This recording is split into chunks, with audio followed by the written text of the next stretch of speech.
And the basic goal behind this project is that we recognized that there were varying gaps in resistance management knowledge among educators.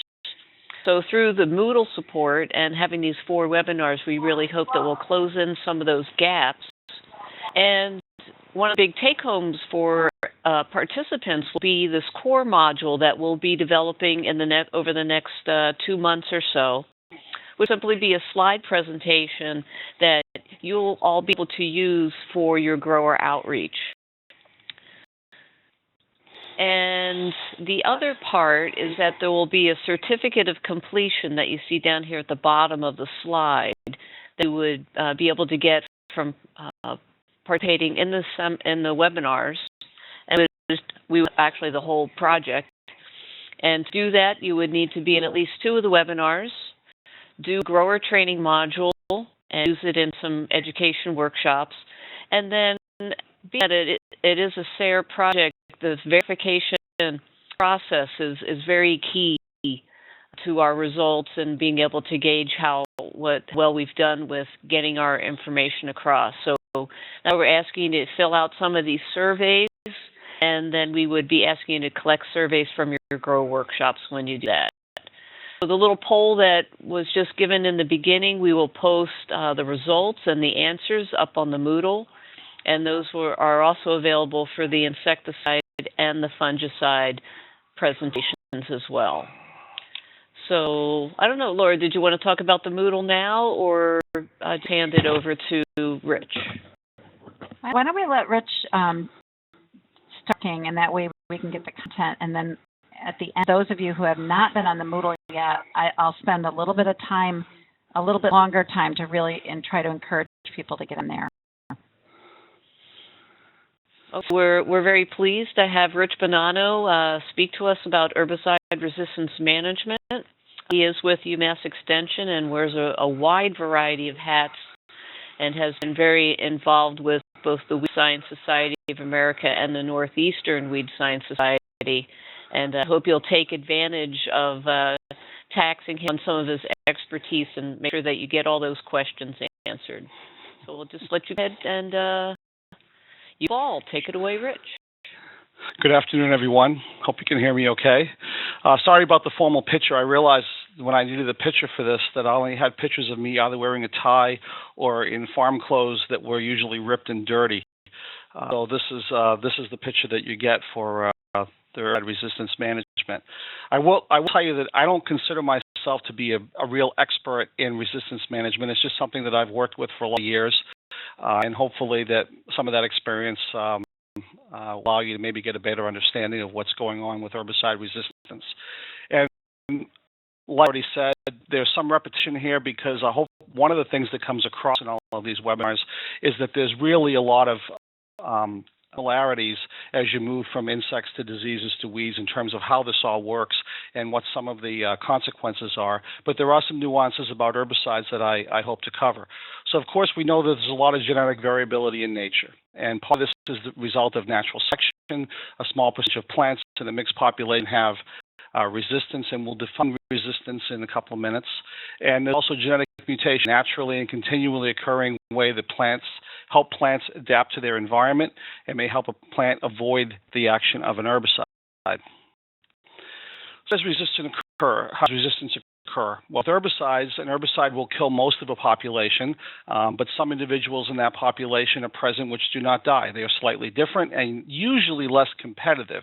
And we say that because if the smaller number of individuals was as competitive as the main population or the main biotype, that would probably be the main biotype out there. But usually it's less resistant or less competitive, and usually when you take away the other individuals, it usually has a chance to become more competitive. These individuals, of course, will reproduce that have the differences, and over time a new population emerges or develops that is different and resistant to that particular herbicide or herbicide class. So in a couple of different ways of saying this, so herbicide resistance is changed within a species over time through use of herbicides. A change in population makeup within a species, and we call those resistant individuals sort of biotypes, and resistance, again, is usually within and across chemical family. It's rarely just with one particular chemical within a class of herbicides. Remember that an herbicide does not change an individual. Individuals either die or don't die, and enough of these individuals survive and do whatever it takes to reproduce, multiply, and eventually take over the population. Therefore, an herbicide doesn't change individuals, an herbicide changes a population. So what makes herbicides different than insecticides or fungicides? Well, probably the biggest difference is the weed seed bank. It's really about the length of productive time. And while this are reproducing very, very quickly in a matter of hours or days, and insects are reproducing over a matter of weeks and can have multiple generations in the same year. Usually take at least one full year to reproduce. There's some that can do it faster than a year, like a Galansoga, for example, but some take multiple years if they're perennials, and the seeds that they produce can survive in the soil for extended periods of time. It's rare that weed seeds would only survive for 1 or 2 or 3 years. It's more likely that they would survive for 3, 5, or 7 years, and in some cases survive even longer than that. So the bottom line is you sort of have your non-resistant population that doesn't all have to be living in 1 year. Therefore, the entire population is not being exposed at any given time. It's only those particular individuals that happen to be growing that year of the entire seed bank that's in the soil.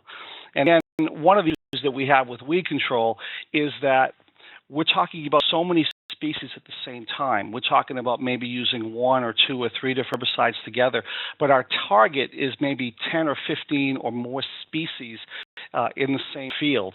So sometimes we're able to do exactly what we want to do in terms of our choice of herbicides because we're trying to control a general population of many, many species rather than just one individual one. Talk about resistance versus tolerance and what it means, and the weed science community came up with an official definition that actually goes back to 1998, and I listed the source here. So herbicide resistance is the inherited ability of a plant to survive and reproduce following exposure to a dose of herbicide normally lethal to the wild type. In a plant, resistance may be naturally occurring or induced by such genetic techniques as genetic engineering or selection of variants produced by tissue culture or mutagenesis. So the point here is that you may have, for example, a corn plant or a common lamb's quarter plant that normally would be resistant to atrazine. But through selection over time and selection for resistant individuals within that population, that weed truly becomes resistant. In other words, it's supposed to die when you spray atrazine on it, but it doesn't because something changed in the population and that weed is now resistant. Herbicide tolerance is the inherited ability of a species to survive and reproduce after herbicide treatment. This implies that there was no selection or genetic manipulation to make the plant tolerant. It is naturally tolerant. So, for example, if we try to use something like Treflan, which is a dinitroaniline herbicide, and we use it on a field that has hairy Galansoga, well, hairy Galansoga will survive. It's not because the hairy Galansoga is resistant to the dinitroaniline herbicide, in this particular case Treflan. It's because Treflan doesn't control that species and never has. And so in that case, the Galansoga is tolerant to that particular herbicide. So there's lots of conditions that favor resistance development. The herbicide at high risk for resistance development, and various classes of herbicides have either high, medium, or low risk for the eventual development of resistance. A mode of action that can be rendered ineffective by single gene mutation. So the higher risk ones usually change with a single gene mutation. Use of an herbicide that controls many different weeds. In other words, we're trying to pick one product that might not be the best one, but it might be the best one for the spectrum that's out there. Use of an herbicide with a long residual life in the soil so that there's constant pressure on weeds that are germinating, and just at the beginning of the season on some of the individuals. All exclusive use of an herbicide with the same mode of action, atrazine after atrazine after atrazine in corn, Sinbar after Sinbar after Sinbar in strawberries. And also continuous use of herbicides with the same mode of action. So you might switch around materials, but the materials that you switch around might all have the same mode of action. So you could use Lasso, or you use Microtep, or you use Edgua, or you use Frontier, all the same mode of action. You think you're rotating chemistries, but the reality is you're not, because they have the same mode of action. So conditions that discourage resistance development of the lowest effective herbicide rate, so you're not putting too much pressure on that population. Reduce the use of long soil residual herbicides. If you're using a pre-pack or a pre-mix, check the ingredients to be sure you've got good resistance in there, that you have a variety of use classes that will give you chance that a resistance is going to develop. Do not rely on the same herbicide or those with the same mode of action exclusively or continuously. Know the high-risk herbicides and tank mix them with a second herbicide that hopefully also controls the target weed, so you have more than one mode of action taking place. Integrate cultural mechanical controls with chemical weed controls. No matter how resistant a weed is, if you pull it out of the ground, it'll die. And how resistant a weed is, if you cultivate it, it'll die. So make sure you take advantage of some of these other options. And with some these options that we use traditionally anyways in the Northeast, especially in horticultural crops. The length of time for selection of resistance varies by a number of factors. The first three here are really controlled by the grower. So the control practices that a grower might use, cultivation, no cultivation, for example, use of plasticulture, frequency of herbicide use, how many times a particular weed population is exposed to the same herbicide, and also herbicide mechanism of action. Some herbicide classes have a higher propensity for causing resistance in that population, and some have a much lower. A couple of things are not really all that well controlled by the grower, and that's the actual biology of the particular weed species and the frequency of resistant biotypes within that weed species. So those are things that are not really controlled by the grower, but things that also are a factor in determining how long it takes for resistance to develop. Like I heard before, there's basically three types of resistance. There's simple resistance, which means a population is resistant to a single herbicide, in other words, just atrazine. Or cross resistance is a weed population is resistant to a class of chemistry or mode of action, for example, just atrazine, but also Princep. And not just atrazine and Princep, but also entire class of mode of action. So photosystem 2 inhibitors, for example, which include uracils and ureas and a number of other photosynthetic inhibitors as well. And then there's multiple resistance, which is a weed population resistant to multiple classes of chemistry. So, for example, it's resistant to triazines or photosystem 2 inhibitors.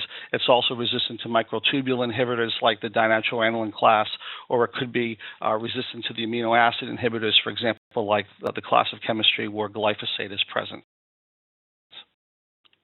A chart here to kind of put some numbers in perspective. This is global increase in unique resistant cases around the world, and it really shows you that even though herbicides were beginning to be used in the 40s and 50s, it really wasn't until about the mid to late 70s that we started to see an increase in resistant cases for weed control, and those have steadily increased to 2015, where globally we have at least 450 plus cases of unique resistance in the world. If we look at modes of action or modes of action of different herbicides, there's a few of them here, and we'll give some examples in a couple of minutes. But by far the most important class of chemistry with the highest propensity for resistance are the ALS inhibitors. And the ALS inhibitor stands for acetolactase synthase inhibitors, and we'll talk about some of the individual herbicides that are in that class. Those are followed by the photosystem 2 inhibitors, and those things like the triazines and the uracils and the ureas, followed by the ACCase inhibitors. Those are chemicals within like the post-emergent grass herbicide, followed by synthetic toxins, things like 2,4-D, and then finally in this example, the EPSP inhibitor, which is the class that includes glyphosate. Looking just at crops, the different crops that are really impacted sort of on a global scale, and where we have the most resistance and in terms of by countries. And so we have the most in the United States, followed by Europe, followed by Australia. And you can actually see with the United States and Europe was well ahead of us until about the beginning, sort of the Roundup Ready era, and then the U.S. has taken over Europe in this case, by Australia and Canada, and then Brazil and China, sort of rounding out in this group of. This is by crop, showing you that the most resistance is actually in wheat. This is also globally followed by corn, followed by soybeans and rice, and followed by cotton. It's interesting that wheat has the highest resistance, but one of the unique things about wheat is that we've done a very good job over the years of controlling broadleaf weeds in wheat, but grasses are incredibly difficult to control, and we oftentimes have resistance because of our need to control grasses in wheat. This is another way of looking at that with more. So again, wheat is at the top of the list, followed by corn. This is all corn, sweet corn and field corn. Vegetables in general are down near the bottom, along with peas and grapes and some other horticultural crops, with less of an incidence of resistance. Just going through a few of these classes of chemistry just to give you an idea of what's in some of these classes. And if you remember, the one at the top of the list was the ALS inhibitors. These include a variety of chemical classes, including the imidazolinones. These sort of came online in the mid-'80s, early to mid-'80s, maybe a little bit in the late '70s. Very, very heavily used in soybean production and other crops, but also in corn production. They have high propensity for resistance development, as do the sulfonylureas. They are also ALS inhibitors, and just another wide class chemistry. In many cases, a lot of these were used in corn, also could be used in soybeans, and we even have some that we use in vegetable crops. The ALS inhibitors also include pyrimides or pyrimidines, and sandia are materials that we use in horticultural crops a lot, especially in vegetable crops, but also in small fruit and tree fruit crops. All have a high propensity for developing resistance. The second most important class is really the photosynthetic inhibitors, photosystem II inhibitors, and they include things like the triazines, which include atrazines, Sencor, Princep, ureas, Comex and Lorox, and also uracils, Sinbar. These have a medium risk, but they've been used for a lot longer. These products go back 50s and 60s and have just been used for 2 or 3 decades more than some of the other plants. So even though the propensity for causing resistance is less, the exposure time has been much greater over years. Then these inhibitors, these include most of our post-emergence grass materials, Post, Select, Assure, Salade, for example, are all in this class of chemistry. Then there's a number of products we use that are lower, but sometimes even though there might be a lower risk, the amount of use can change the risk factor. And so you have a bout of Roundup-resistant weeds, for example, even though the chance of getting them is low, it just comes down to the number of acres that are being sprayed with the same product over and over again. So speaking of Roundup, I thought I'd include a slide of saying, what does biotech add to the mix? Because it seems like a lot of the focus of resistant management in weed control really followed with the advent of Roundup-ready crops. And there was almost this feeling out there that resistance management was something exclusive to genetic engineering and exclusive to the use of Roundup. But really, biotech adds nothing to the mix in this conversation. The resistance of the crop to the herbicide is not connected to any resistance that develops within the weed population in the field. In other words, so the fact that corn is now resistant to Roundup doesn't really change the idea that for years corn has been tolerant to atrazine. And so we've had products that crops can take, and whether we choose to call it resistance or tolerance, depending on how that resistance got there, the bottom line is it's still there. So in other words, if the same amount of glyphosate was sprayed on fields that were fallow on the same weed species and spraying the same weed species, resistance would be exactly the same. the presence of the crop doesn't change the fact that it's the use of the product and the continued use of the product on the same weed species that results in the resistance. The fact that the crops themselves might be genetically modified has nothing to do with really this conversation. Also, super weeds are something that have really sort of come with the biotech age, but it's a term, as with insects or diseases, reserved for situations where either cross or multiple resistance might be present, much like Colorado potato beetle is a superbug because the population is resistant to so many insecticides. And for myself and my own farm, and just going back over time, the one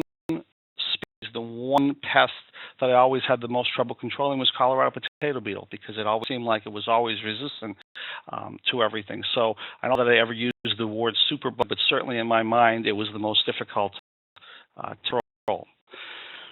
Moving on a little bit, risk of management. These are lower risk as well, in addition to the glyphosate group, but they include things like the synthetic auxins, aminoic acids, the 2,4-Ds, for example, pyridine, stinger, garlon, starane. And there's the cell division inhibitors are also low. Sometimes we call these microtubule class. The ditroanilins are here, curbit, sonolan, prowl, surflan, treflan, which are very, very common herbicides that are used in both fruit and vegetable production in the Northeast. And also pigment inhibitors, things like Command and Solacam and Callisto are also in this group that are considered low for resulting in resistance development. And also things like amides and thiocarbamates, so Devronol, Dual, Curb, Lasso, Microtech. Thiocarbamates have really kind of gone by the wayside, but they were a good tool when they were around, had low propensity for resistance development, but just because of the marketing and other products being on the market have really fallen out of favor, and some of them are off the market at this point. So remember that when we talk about resistance, and I think about the first time, for example, with Roundup resistance to mare's tail, and his picture of mare's tail in a soybean field, and we talked about mare's tail in many cases being a superweed. But as I said before, just because something is resistant to one material doesn't necessarily mean that you don't have the option of controlling it with other material or even pulling it out of the ground or cultivating it. In this particular case, growers were not taking advantage of gramoxone at planting time as a way to bring down existing weeds. Some people didn't like to use gramoxone because it was a little more toxic. Some people didn't like to use gramoxone because they didn't like the fact that it was contact in nature. They liked the fact of having an herbicide that was translocated so that they could control entire plant, even if they only contacted a couple of leaves on it. But as you can see in this picture, you can easily kill horseweed with gramoxone. And this is a sequential treatment following a Roundup treatment on the horsetail when it was a little younger here, and showing that you can still get complete control. And this would have been a sort of a planting treatment before the soybeans came up. It's an example. It's not a great picture, but it's just showing that soybeans coming up, you've got dead male, you've got mare's tail that survived. Chances are that mare's tail that survived is resistant. And previous picture, if that mare's tail was sprayed with gramoxone, for example, it would be dead. But because it happens to be resistant to Roundup and Roundup was used, that the individuals are surviving in that field of soybeans. Horseweed is just one of the first weeds that got a lot of attention when all of the resistant management with herbicides started coming up, found worldwide in greater than 70 countries, but concentrated in northern temperate zone. It is a problem in no-tillage crop production, container-grown crops, recently disturbed and abandoned sites, and early succession species. And this is another point to bring up right now, is that the use of plow, oil, like maybe we did 30 or 40 years ago, does a better job of field prep in the spring. But because we've adopted no-till to a certain extent in a lot of crops, and there's a lot of reasons why no-till was adopted, lots of things including and soil erosion. We've moved no-till in many crops, develop better equipment, develop better herbicides to be able to allow growers to use no-till. But one of the problems is you do not start with a clean field. And therefore, you have to use something at the beginning to kill those weeds that are either coming up in the spring prior to planting or over winter. And traditionally, those weeds have been more difficult to control than some of the annual weeds that come up as the soil warms and after the crop is planted. And horseweed is no exception. So there's glyphosate resistance to horseweed, but there's also some gramoxone and paraquat resistance both in Mississippi and in Canada. There is some atrazine resistance in the U.S., and there are some ALS herbicide resistance as well that has shown up in Ohio. So it isn't just glyphosate. There are other classes of chemistry that horseweed is resistant to. I was talking with a grower yesterday about something totally unrelated. It happened to be food safety. We got on the idea of resistance management, and this was the actual what came out of the grower's mouth. He says, I'd really like for all the extension people just to tell me what it is I should be doing. Should I just continue using the hell out of a particular herbicide until it doesn't work anymore, and then start using the next product, or should I be, and apologize for the spelling, should I be hating chemistries before I see a problem? And of course is the second, because there has not been a single new mode of action for herbicides developed in over 20 years.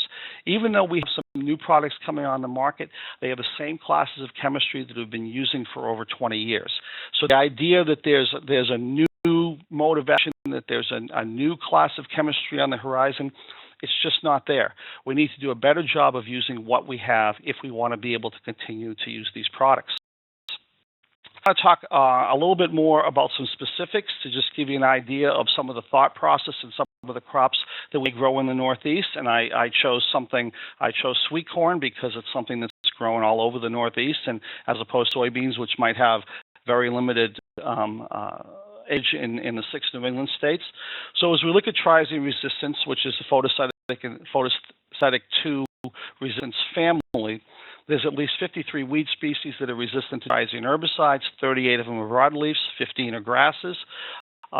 Most of the United States, at least 4 provinces of Canada, at least 12 European countries, and other countries around the world as well. So probably the first time that I became aware of a resistant weed in a normal cropping system in New England was common lamb's quarters. Very, very common weed, perhaps our most common broadleaf weed. Interesting because it can grow in warm weather, but it can also grow in very cold weather. I've even seen individuals live through the winter and start growing again the following year. It happens to germinate when the soils are very cool in the spring, so it has a very, very long germination period as well. And the first resistance we had was really in corn, sweet corn, triazine-resistant lamb's quarters, at least from the standpoint of me working with it. So it has been for years the most common resistant weed in New England. And so how do we get this resistance to develop with lamb's quarters? Well, for years, maybe even decades, the most common choice of sweet corn growers in New England was Bicep. Now, Bicep is a pre-pack of atrazine and Dual, most commonly used herbicide in sweet corn. Now, we have 2 classes of chemistry here. Why should we have resistance develop? Well, the reality is that Dual, as sort of the grass choice in this mix, usually when we tank mix herbicides for crops where we have that ability to tank mix, we try to pick an herbicide that is predominantly good on broadleafs, in this particular case atrazine, and we try to pick one that's predominantly good on grasses, in this particular case Dual. But atrazine does have some grass activity and Dual does have some broadleaf activity. But even though this was the most common mix, Dual wasn't that great on lamb's quarters.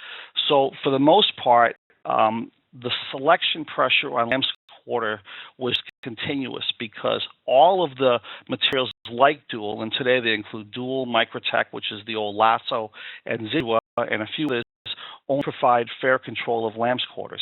So the selection pressure on lamb's quarters was significant. Now, as significant as it was, it took a long time for resistance to really develop, for triazine resistance to develop with lamb's quarters. It actually took a few decades for that really to happen. Once it happened, it became a little bit more widespread.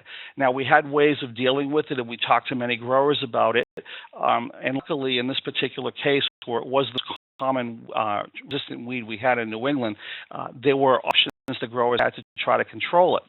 So this is an older slide. I have 2010 at the top, and these are all the herbicides in 2010 that were registered in sweet corn. So we had some choices. Now you've gotten familiar, hopefully, with these webinars at resistant management classes, and these numbers following each of these herbicides are the resistant management classes. Now, in the case of herbicides, there's two different groups, two different sets of resistant management classes, depending on which one you want to use. The one with the numbers here that you see in this slide are from the Weed Science Society of America. So they're the ones that are traditionally used on the packaging in the U.S. and that we use in a lot of our recommendations. The other one is more an international one. I don't know if it started in Australia or Australia is just one example, but it's based on letters and not on numbers. So a couple of things in our recommendations in New England, for example, every time for vegetables, every time we list the herbicide, we tell you what the resistant management class is. In the case of the small fruit guide, for example, it's not in the page in the blueberry, the strawberry, or the raspberry section, but there's a table that has these resistant management classes. And just remember a couple of things. Number one, a 15, for example, in herbicides has no connection to a 15, for example, with insecticides or fungicides. So these numbers are exclusive for herbicides and have nothing to do with chemistries that are outside of herbicides. See the middle column here with the pre-plant incorporated, the pre-emergence materials. Back in 2010, we had we had 5 different risk management classes that were available to us for pre-plant and pre-emergence materials. So when it came to atrazine resistance, we were able to select a different grass material that's pretty good on triazine-resistant lamb's quarters, and that included the thiocarbamate at the time, either Eradicane or Sutan, or Prowl, which is a dinitroaniline, which is a group 3, because Dual Frontier and Lasso are all group 15 materials. Because resistance was the group 5 materials, in this case atrazine and simazine, and so for a few years we had to rely on one of the grass materials, or the group 8 materials, or the group 3 materials. Then finally Callisto came on the market about 10 years ago, all from Syngenta, which is the same company that makes atrazine. And one of the good things about Callisto was it able to control triazine-resistant lamb's quarters. So between the Group 3 material and the Group 28 material, and even for the years that the Group 8 still existed, we were able to control triazine-resistant lamb's quarters. But you needed to have that understanding of what was going on to be able to make that decision. The number of post-emergence products, even back then, there were registered 6 or 7 different classes of chemistry that could be used to control triazine-resistant lamb's quarters. As you can see, there's only one product here, or a couple of products that are in Group 5. All the others had activity on, most of them had activity on triazine-resistant lamb's quarters. Permit did not post-emergence, but the other ones did, and were able to get some control of triazine-resistant lamb's quarters. The list as it looks today, it's a little different. There's a few more post-emergence products. They include Roundup and Liberty. Roundup is the glyphosate product. Liberty is glufosinate, and glufosinate is rye. It's a biotech product, and the attribute sweet corn varieties, for example, are the ones that are resistant to Liberty. We have one less class of chemistry in the PPI and pre area. We lost our Group 8. We have a couple of new products in Group 15, but the ones we added are all Group 15. So the bottom line is, if we have triazine-resistant lamb's quarters out there, we either use Prowl as a grass material instead of using Dual, for example, or Zidua, and we can also use Callisto pre-emergence. But again, you have to really know what resistance is, which class of chemistry your resistance is to, in order to be able to make these decisions. And we actually have a high number of post-emergence classes that we can go to be able to control triazine-resistant lamb's quarters. So lots of choices, and having that knowledge goes a long way in making those decisions. So again, when you look at triazine-resistant lamb's quarters, we get a number of options even still today. We get Prowl, Callisto, products. Lumet and Lexar are pre-packs that happen to contain Dual, atrazine, and Callisto. Important to know what's in all these pre-packs. One of my little pet peeves, when I look at advertising of herbicides, is oftentimes, and this may be the same with insecticides and fungicides, I just don't follow it as closely, is that it's very difficult sometimes to find out what's in the pre-pack. And when you try to make some of these decisions, sometimes you have to call Extension or call a dealer or call somebody and just find out what exactly is in this pre-pack that you're asking me to use. Thankfully, we do list a lot of those in our Extension publications, but when you look at advertising in magazines and newsletters and depending on where you are in the country on TV, it's difficult to figure out what's in these pre-packs. We have a lot of post-emergence options for triazine-resistant lamb quarters that I just mentioned: Callisto, Impact, Loudus, AM24D, Basagran, Roundup or Liberty with the appropriate varieties. So lots of ways of controlling it. But for those growers that started to have triazine-resistant lamb quarters, it was difficult in those years to get them off of Bicep, to make them understand that if they wanted to control triazine-resistant lamb quarters, they had to do something different. And it goes back to the grower saying, just use the hell out of something until it doesn't work anymore. And that is not the way to do it. The way to do it is have an understanding of what's going on so you can make the right decisions. So in starting to wrap up here, managing resistance, seek less than 100% control, rotate chemistries, use multiple chemistries, use crop rotation, use cultivation, know what's in your formulated mixes. In the case here with corn, we still have Bicep and Bicep Light on the market, but knowing that atrazine and Dual are two products in that pre-pack, knowing that with Lumax and Lexar, you've got 3 products in there, 3 different herbicide-resistant management classes, and if you have a weed that's resistant to one of them, in this case, triazine-resistant lamb's quarters with atrazine, we know that Dual and may help. If you find that the Callisto, for example, isn't doing the job, a grower, for example, could choose to still use atrazine because it controls a lot of other weed species, use Prowl, which is group 3, instead of using Dual, and then using Callisto as an additional broadleaf material. And the knowledge allows you to make much better choices. Weed management strategies, integrated strategies, of course, know your weed problems, use herbicides carefully, cultivate when possible to control small escape weeds, and hand weed to control new weeds or small outbreaks. I was talking to some people the other day from the southeast, and they're telling me about the amount of hand weeding that's going on in rice down in some of the southern states. So it's got to the point where people realize they have to go to extreme measures if they want to stop resistance from really getting a foothold in some fields. And I always been an advocate that if you're on a tractor and you're a farmer and you see something that you've never had before, off the tractor and pull it, because pulling the ground works pretty well. Management advice for weed seeds. We always tell growers to try to give weeds before they produce seeds at the end of the growing season or middle of the end of growing season, or whether we're done with a particular field of cucumber, summer squash, or kale, or sweet corn. Whether they're resistant or they're not resistant, eliminate weeds before they spread or produce seeds. And always avoid weed seed production, even with common weeds, because the ones that might have survived and are now producing weeds could very well be the ones that are resistant.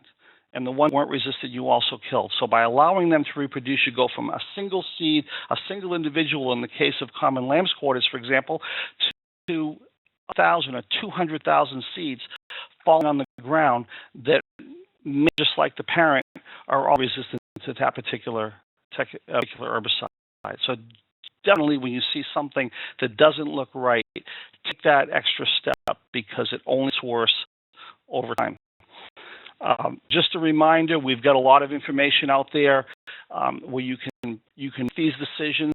We've got them right in a lot of vegetable recommendations, whether right in there or they're in a table, depending on what state you're in. And we have them for all crops, so it's not just the big crop. In this particular case, strawberries. These are all the herbicides that are registered. Strawberries on pre-plant, so before planting, pre-emergence, so for residual weed control at some point after planting, and then post-emergence option when the crop is up and weeds are up and you've got to make herbicide decisions. So again, knowing what's out there and being able to rotate chemistries. For example, when Chateau came on the market for strawberries, we said this is good because we have a rotational product now for Cinbar. And so instead of using group 5 photosynthetic 2 inhibitor all the time, Now we can rotate to something else. We can rotate to a group 14 material. They're both sort of the broadleaf materials in the mix, and in the case of the growth materials, in certain cases, we do have the ability, depending on the age of the crop, to be able to rotate between a group 3 and a group 15. So again, you've got to connect as a grower and as an extension person which herbicides are giving the similar control. In other words, for most of us working with vegetables and small fruits and tree fruits, which materials are really the sort of the broadleaf material in the mix, and which ones are really the grass materials in the mix, and then look at those options, look at the weed species you have. Now, sometimes I admit, you can rotate because the weeds you want to control may not be controlled by the other material. And if you don't have the option of putting a material in that will control a particular species, that may be one of the times we want a tank mix, so that you may still need, for example, atrazine in corn to control a particular species, but you really want to use Callisto. But it may be that if you just use Callisto, there were a couple of species that Callisto doesn't control that would get out of control hurry, and so you may have to use two choices. But when you have the ability to rotate or at least use multiple modes of action, the better off you are. Again, I just put this table in here just to give you an idea of some of the different medium-high abilities or affinities or of these particular herbicide classes to cause resistance. So you can refer to them, a lot of the common ones, on one table instead of on many tables. Avoid conditions that favor resistance develop. Again, the use of herbicides at high risk for resistance development when other options are available. Avoid exclusive use of an herbicide with the same mode of action. Avoid continuous use of an herbicide with the same mode of action. Discover resistance development. Know those materials. Combine them with a second herbicide. Check your premixes so you know what's in them. Use the lowest effective rate. Reduce the use of long soil residual herbicides. Don't rely on the same herbicides or those with the same mode of action. Integrate cultural and mechanical controls with the chemical controls. And finally, here's just a reference material. I would direct you to the one in the middle, the Weed Science Society. They actually have a series of 5 lessons with some pretty good slides there. Some of them are animated, and for the beginner or even at a grower meeting, each of these lessons is only like 7 to 9 minutes long. So actually, if you just wanted to give a 1-hour weed control talk on resistance management, and you wouldn't have to speak, you could just play these one right after another, and they all follow from basic understanding of herbicide resistance to some very practical things, and it's a good series of lessons to let. And with that, I guess Laura and Hillary, I'll be happy to answer any questions. Thanks, Rich. We do have a couple of questions that were sent, and I would like to encourage everybody, if you're going to type a question into the chat box, please do it to everyone. But a couple here. One was more of a comment, really, talking about resistance. There was some misconceptions in the understanding of herbicide resistance. And it's interesting to hear that another ag pesticide myth is that herbicide-resistant genes can jump from crop to a weed species, which leads to increase in resistance weeds. So that's something that they were noting. Right. Well, let me just put into that certainly if you get a crop that happens to be, it would be unlikely, but the same species are so closely related that they could cross. Really, it doesn't matter if the resistance is genetically in crop or given to that crop, or whether it's natural. If it has the ability to move, it has the ability to move, or it has the ability to not move, but cross with a very closely related weed species that's out there. In other words, peppers aren't going to cross with crabgrass, or going to cross with crabgrass just because one happens to be genetically modified. They have to have the ability to do that. And another comment, and this is about resistance versus tolerance. And the student was confused by the terms and gave the wrong answers in the poll because they first learned about the term tolerant in regard to genetically engineered crops, which does imply genetic manipulation. Right. Then they did an internet search, and some sites say herbicide-resistant crops, while others say tolerant crops. And just noting that we need consistency of terms, not only for referencing crops, but also regardless of whether the term refers to a crop or a weed in order to avoid confusion. I agree, and actually, I did not realize that the official definitions that WSSA had come up with went all the way back to 1998, because I think in my mind was using tolerance differently. I was thinking that something like horseweed or weed, for example, when I used to do work, always seemed to be, quasi-tolerant to Roundup. I knew it wasn't resistant, but you had to have a really high rate to get control. But definitions that are there on that early slide are the definitions, and you can certainly look them up if you even just Google herbicide versus tolerance weed science, and you'll get that exact definition. We have another question about insecticides and fungicides. They have been recommended by the other instructors to use them at the highest rate for best resistance management. But you mentioned using the lowest effective dose. Can you clarify that? I'm not really sure why there's sort of a difference in philosophy on this, or whether there's even a difference of opinion within the weed science community. And this goes back to, and I don't want to make this more confusing, but sort of in my mind in the old days, one would always argue that if you've got a population out there, the population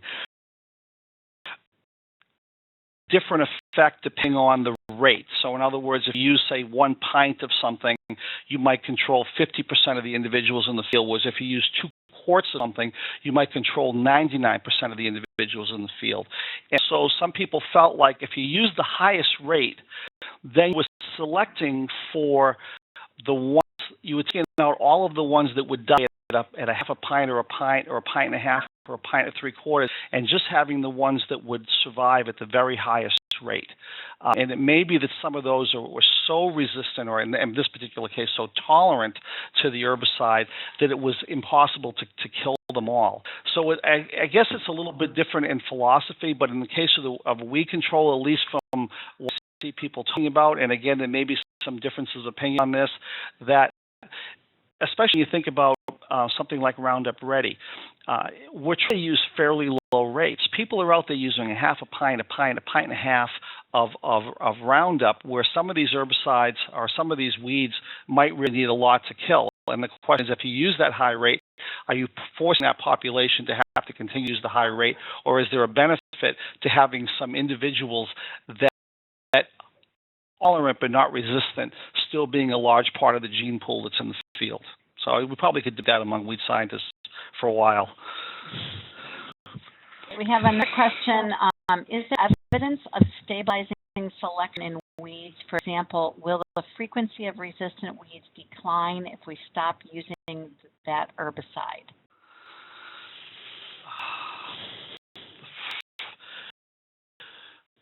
Interesting question, and I'm not sure I totally know the answer to it. So the question would be, if you stop using that herbicide, are there still individuals in the field? So part of the philosophy was, with some of the biotypes, the original biotypes, the tolerant biotypes, were a little longer. They had better survivability. They had better at competing. The ones that in the population that were the biotypes that were more susceptible. And the question would be, could you, are some of those individuals, the tolerant individuals, still around, or did you kill them all off? And stop using the herbicide, would it go back? And I don't know. The answer is maybe somebody at some time on the Moodle or on that, what they think. Yeah. Kathleen has a comment to everyone. And price at orchard relatively high in the list of crops with resistance because of duration of crop. Is this a problem for the Northeast? I don't really know for sure if it's more of a problem for the Northeast or not. I know there's been resistance in some orchard crops. I've not dealt with I'm trying of any cases where someone has called me about resistance in an orchard in New England. I'm saying it's not there, but we do have some growers that like to use residual materials and will use Roundup 5 or 6 times during the growing season.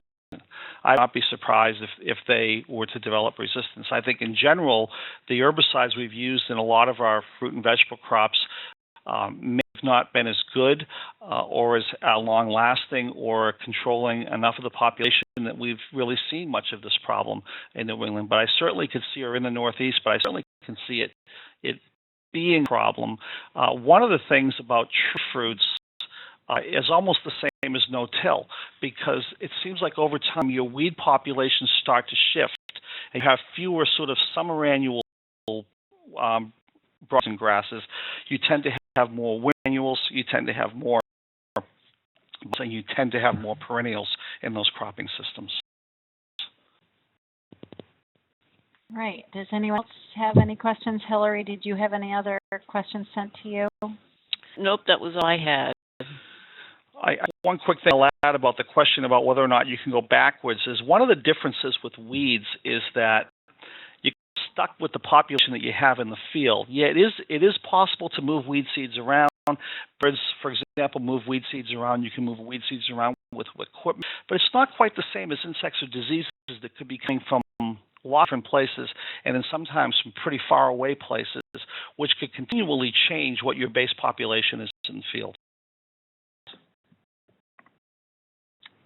Okay, Lee Stivers had a comment about the different philosophies for low rate and high rate. Thank you. And then the comment from Jennifer.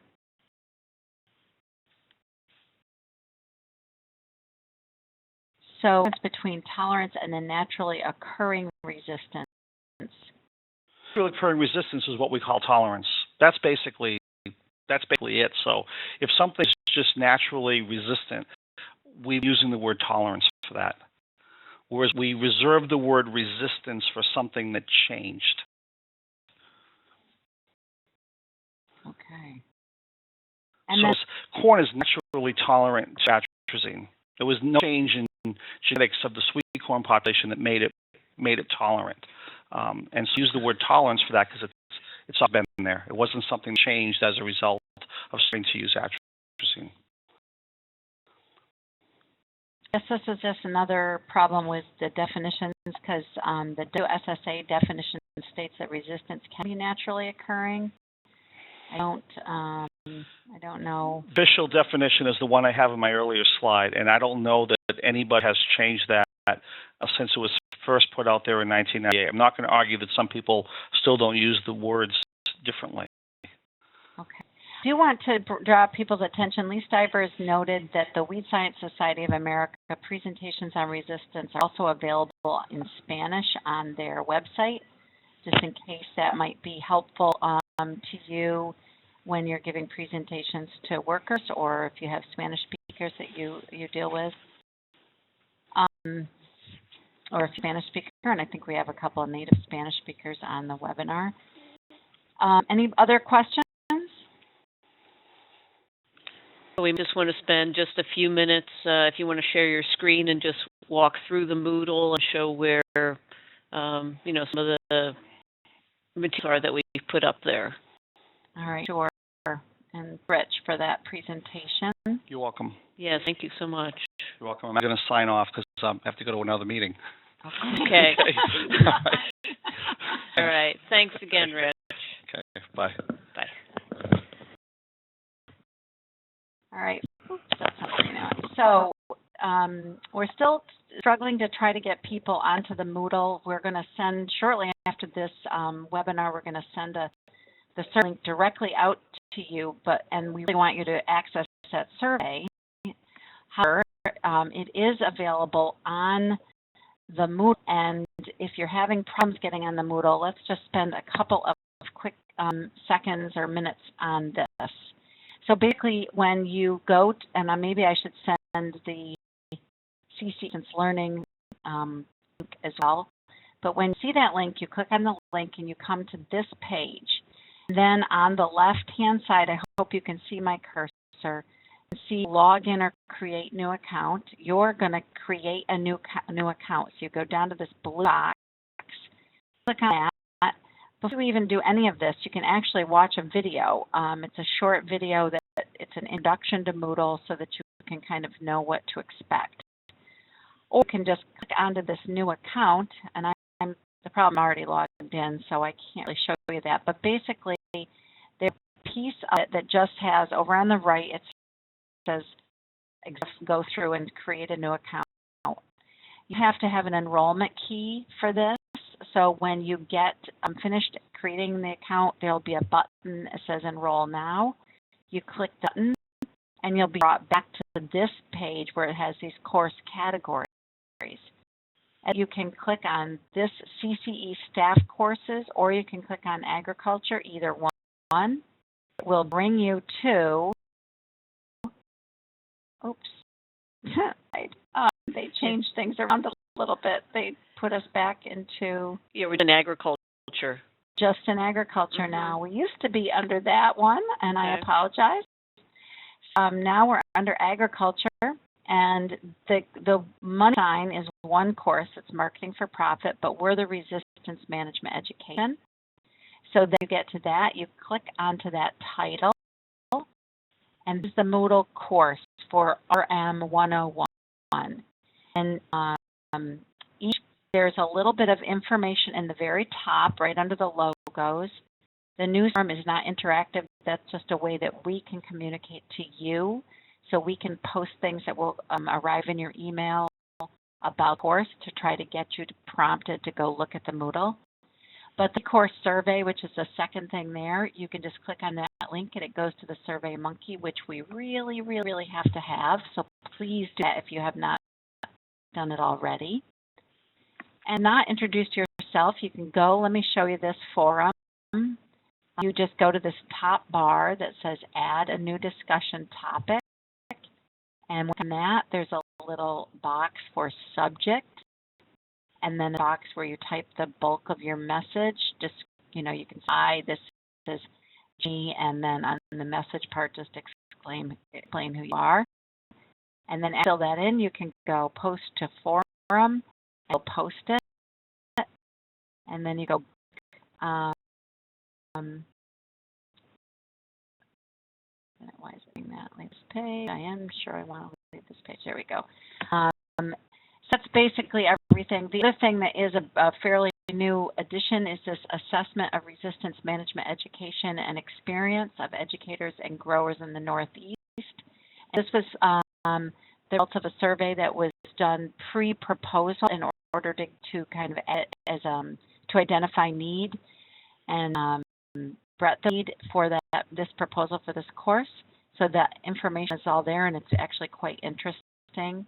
Then underneath it are the webinar 1, 2, 3, and 4, and all of the associated links, sources, links to recorded webinars, to the IRAC or the HRAC online website, et cetera, et cetera. And then at the bottom of each webinar story is a forum, and basically that's where you could ask questions, create some discussion if you wanted to about certain topics related to that specific webinar. So is that, does any questions? With the polls that we had in the beginning of each of the webinars, we'll list those on the Moodle as well, the 4 or 5 questions, so you can go and see, how people answered, and then to also get more information about the correct answer. That'll be listed under for webinar 2, 3, and 4 for the fungicide, insecticide, and herbicide parts. Right. This Moodle will be available to you for pretty much the duration of this project. So it'll be there for over a year more. And you complete and go ahead and to do your own training of growers, hoping that you'll continue to access that. You can put forums if you have other resources that you think we should have there. We would be happy to put them up. So please make it as interactive as you can, and that's another way to reach us. So I hope you use it because it's a great resource. One important part of this project, as I mentioned, is that we're going to be developing this core module.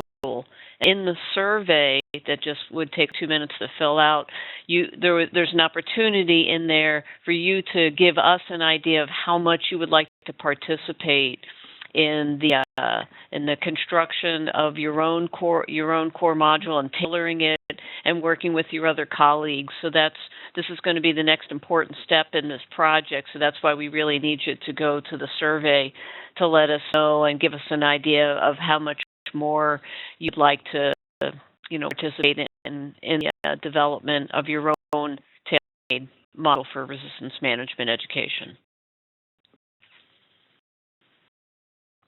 If there's no questions, that's our final live webinar. And so from now on, we're going to be participating primarily through that Moodle or maybe some occasional emails. But please don't forget about us, and hopefully you'll be able to do some good training on distance management. And I certainly have learned a lot, so I hope everyone else does. Do you have any comments? I don't. Well, just thanks everybody for participating, and if you do have any, specific feedback, feel free to, either put it on the Moodle or you could email Laura and me specifically if you wanted to. Great. Thank you. Thanks, everyone. Holidays. Yep.